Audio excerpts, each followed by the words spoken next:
Open world games have a massive audience, and the game design style has become something of an obsession for more major developers and publishers in the industry.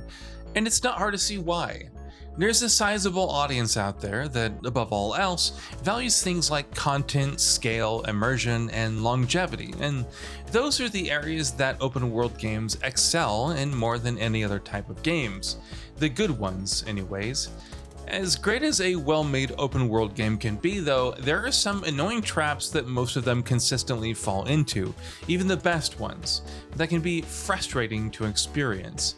Here we'll be talking about a few such things that open world games are still doing wrong that we hope to see improvements for in the not so distant future.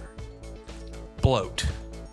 How can too much content be a bad thing, right? That's what we want from games after all. We want massive, expansive worlds that are teeming with things to do that can keep us busy for dozens, if not hundreds of hours. But once you've played a handful of 80-hour-long games in the space of a few months, you quickly realize that it's very much become a case of too much of a good thing. What's worse, quite often, it's not even that, it's just too much of a bland, repetitive thing.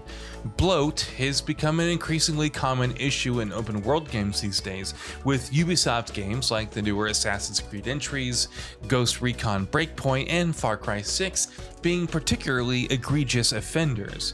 Games like these have made us realize that a more compactly designed world that is densely packed with more meaningful content are far better than massive open worlds that are overflowing with formulaic side activities. Quality is always better than quantity, but too many open world games don't seem to understand that. Collectathons. This has been an issue in open world games for as long as they've been around. After all, the very nature of a large, freely explorable sandbox lends itself to this kind of quest design. If you have a massive space that players can traverse at their leisure, it makes sense to litter it with quest lines revolving around collectibles, encouraging players to explore and dive deeper into the world than they ordinarily would have. But too often, games go overboard with it. Tracking down 900 Korok seeds in Breath of the Wild, for instance, is an exhausting activity, and it doesn't help that the reward for it is literally a piece of crap. Some games do handle collectathons pretty well. Marvel's Spider-Man, for instance, rewards players with new tidbits of backstory and knows not to go overboard with how many items players have to track down. But those examples are still pretty rare. Fetch quests. Here's another particular type of quest that has been a staple in open world games and beyond for ages, and has very rarely been executed well.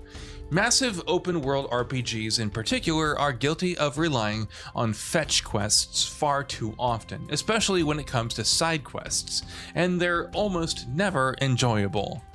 No one wants to waste time going out and bringing back X amount of herbs or whatever, and more often than not, we only do it for the completionist purposes.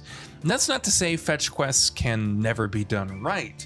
The Witcher 3, for instance, makes up for some of its quest design deficiencies at times with excellent narrative flavor that provides context to what you've done.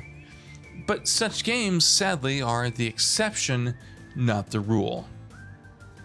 Empty environments.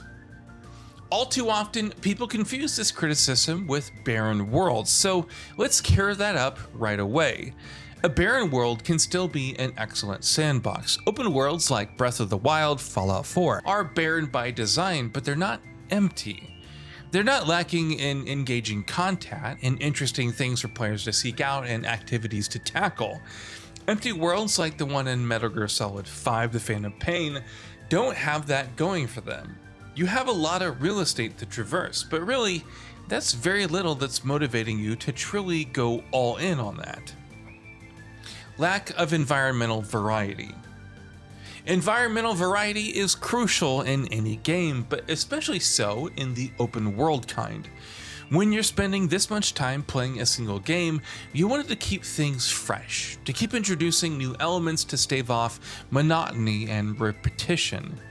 The best of the best open world games are keenly aware of that, and they make it a point to keep bringing players to new locations with distinct visual styles and atmospheres.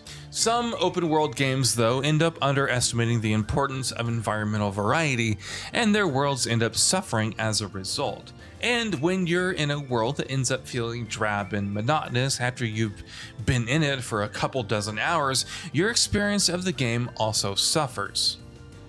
Linear missions. This one feels particularly grating in open world games. The very point of these experiences is to let players loose in massive sandboxes with the freedom to do whatever they want and however they want to do it, as long as it's within the confines of the game's mechanics and structure.